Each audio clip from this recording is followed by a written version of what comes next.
I mean, this is really a stretch, but what if you don't have a lawnmower or the money to get a lawnmower? Is there a way that you can start this landscaping business without one? Think outside the box here. Think. You can. How? What if somebody knocks on the door and goes, "Hey, look, I'm a landscaper. I'll mow your lawn." And I'm half price compared to everyone else. The other guy charges $75. I'll do it for 30. But you have to provide the lawnmower though. Oh yeah. I have a lawnmower. It's just I don't feel like mowing my lawn. You're charging me pennies.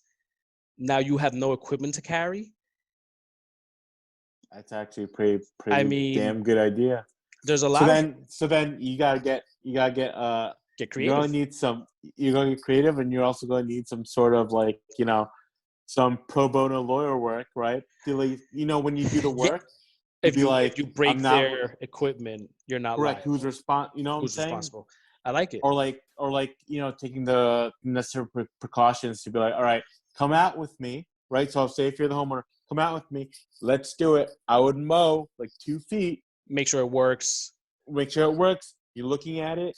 Right. You and I are both in an agreement that it's working. So when you get it back, it'll become in a working state. Yeah. So absolutely. But there's a way. I mean, I'm trying to eliminate the excuse that somebody's going to say, I don't have a pickup truck.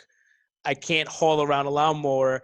Maybe your marketing approach is different. Maybe now, since you don't have to make so much money to replace the cost of a lawnmower and some equipment and a pickup truck, which will cost you a couple $100 a month lease or whatever, maybe you go, hey, look, if you have one, I'll do the work, but my price is going to be so much lower that you got no choice but to go with me. Definitely. And so think about it. Say if you charge $30 or even $40 to use a lawnmower. How much is a lawnmower nowadays? $200, let's say? I mean, if you're going to be doing a business, you're probably going to buy a $400 or $500, like a bigger one. I have a big yard. So you're not going to come here with a small, again, you're starting a business. So I would go with $350 maybe. Okay. So $350 divided by 3, that's 12. Say you have to do 12 and then you can get your own. And then have two sides. Like there's always a way to work up to it.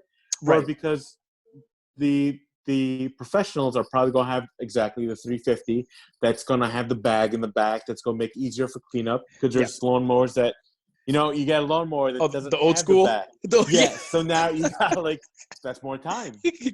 of course so if you get the $350, now you're cutting your time because all the trimmings are going to be inside the bag and all you got to do is just empty it. Right. Now your cleanup is easier. Right. And like the old school one, it's going to make a huge mess. Of course. And that's going to leave an extra. But the old school ones will cost you. But again, there's a way. Like I said, there's always a way to do it. Correct. And this is a conversation that happens all the time. It's like, oh, this person had an advantage because they had the money. Maybe. That doesn't mean you can't start smaller, save all your profit to then go purchase, the better equipment to be more efficient. But you can still go do it. And I believe that everyone's journey is totally different. Are you talking to the guy that has a full-time job that wants to create one? He could do it on the weekends and save up money for what he's doing. Or is this a kid? Or is this a high school student that has an entrepreneur mindset? I mean, he could do it in the evening and just kill it. I'm a huge fan of the weekend business. A huge fan. Like most people, I think we've had this conversation a lot. Most people really aren't built to be just an entrepreneur 100%, meaning you have no other source of income. It is risky. I mean, aside from pandemic or not, it's always a risk. And some people aren't built for that, which is fine. But if you're working your full-time job and there's something missing, maybe financially, or just some kind of satisfaction you want to get from developing different skills, a weekend business is 100% the way to go. And in your case, like you just mentioned, if you're a parent with a teenager, a landscaping business is perfect because it doesn't require a high level of skill. It doesn't require a degree, doesn't require a master's degree, it doesn't require a high level of intelligence. Really, the skill sets I think you have to develop is marketing and branding and communication because you're going to sell yourself to someone who doesn't know you.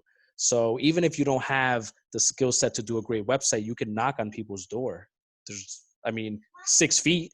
right now. So you have to knock and step back a couple feet. But even that, you don't need really the techie side in the beginning, at least, to go grab some clients. 100%. I think right.